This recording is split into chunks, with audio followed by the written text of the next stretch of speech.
this video, well, it's not really a video because all you're going to see is pictures, because at the time of filming this I had people around and it just wasn't convenient to video record what I was doing.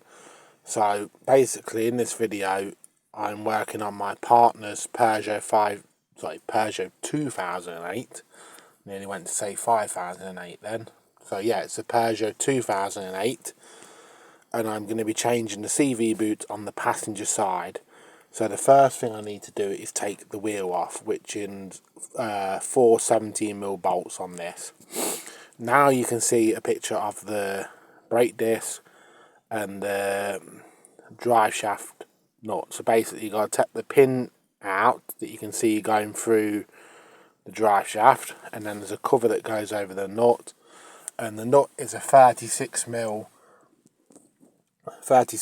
so you need a 36mm socket, and you need someone either to put the foot on the brake, or you have to put the car back on the ground or whatever. So yeah, it's a 36mm nut that holds the drive shaft into the hub.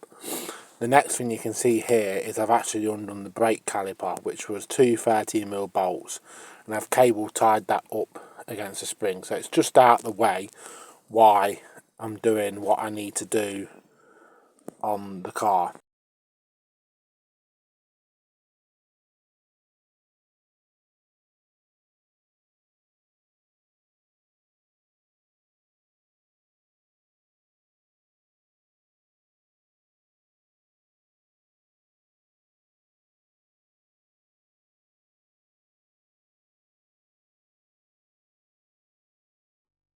So the next job I need to do is I need to take the lower ball joint, wishbone, whatever you want to call it. It's obviously connected to the bottom of the hub.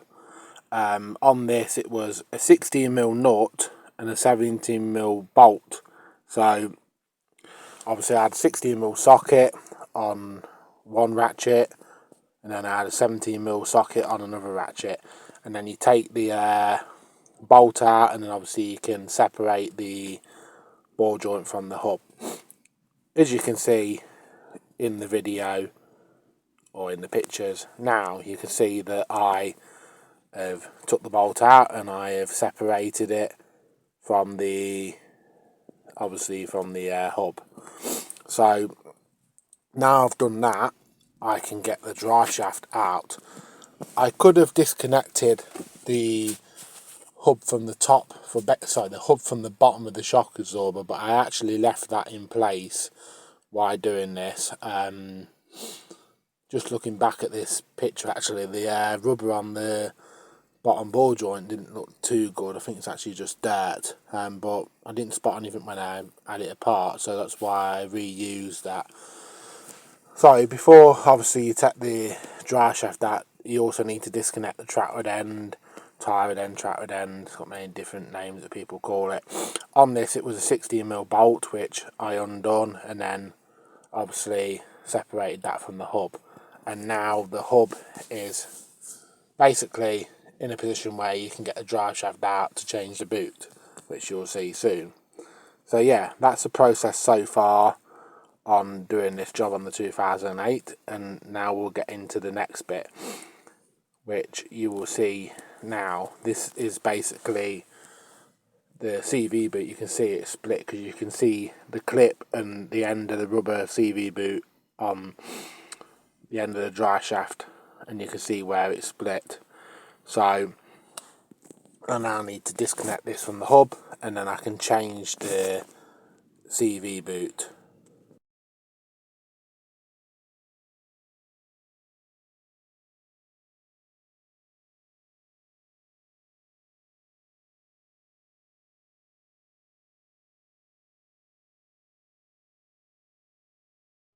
This is just basically a picture from a different angle where you can see the end of the CV boot on basically clipped to the drive shaft. So that's all that is. And again, you can see now what I've actually done here is I've actually cut the CV boot open, ready to take the CV boot off. So obviously I know it was split anyway, but I've just basically cut through it so I can pull that off out of the way. And obviously I need to separate the drive shaft to get the new boot on. You can see now in the video, basically I have took the end of the drive shaft off, so I've separated it so I can change CV boot. Now be careful doing this because you obviously don't want to hammer the end of the drive shaft off and basically pull the complete drive shaft out of the gearbox, because you're just going to end up with gearbox oil everywhere, unless you're intending to do the gearbox oil. But at this moment in time I'm not doing that, so I got somebody to hold the drive shaft in place so it wouldn't move, and then I basically tapped the end off, and now I can put a new CV boot on and build it back up. And you can also see there on the drive shaft there's like a little clip, which you need to make sure that stays in place as well when you put the end of the drive shaft back on.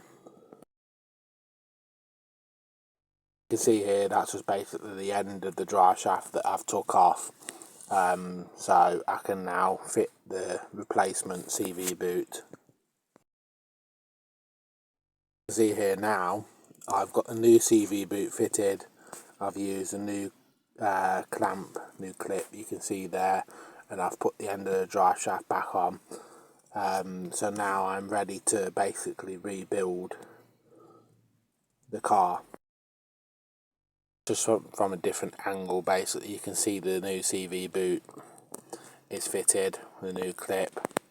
It does look very greasy, obviously because the old one is split, obviously all the grease had come out, so I've gave it a bit of a clean up. Obviously put new grease in the CV boot before I fitted it all back. So now obviously that drive shaft is now back through the hub. The next part is to just basically rebuild up.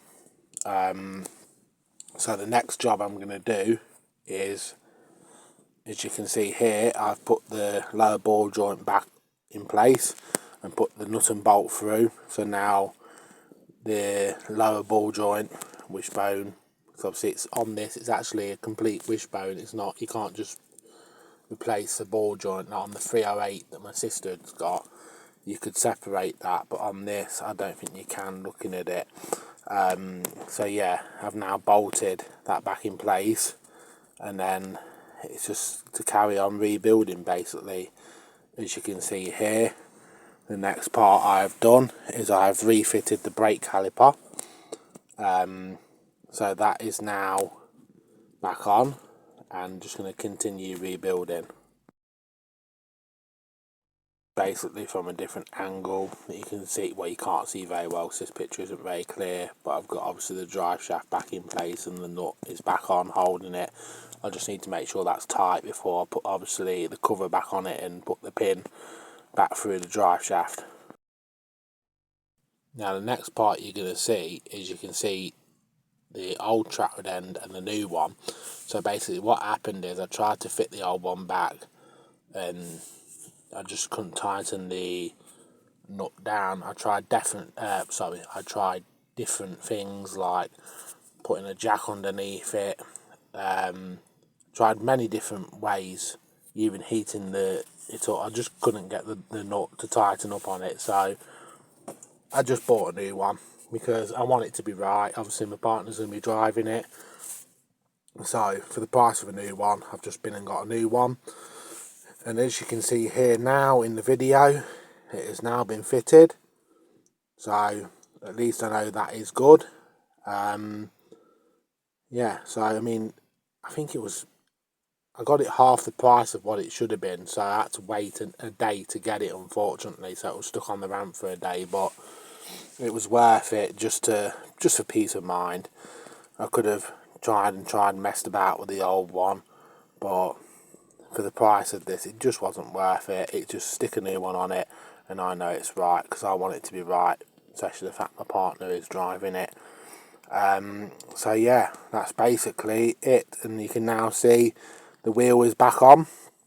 Obviously I'm not best pictured in the world, but you know, I'm not the best at this sort of thing. I'm just trying my best, and I was just trying to explain how I did it, and hopefully it will help people going forward if they have this job to do. So yeah, that's it basically. That is the CV boot replaced on the Peugeot 2008, and obviously I'll replace the track with end as well. So there'll be plenty more videos to come on this car soon, and thanks for watching this video.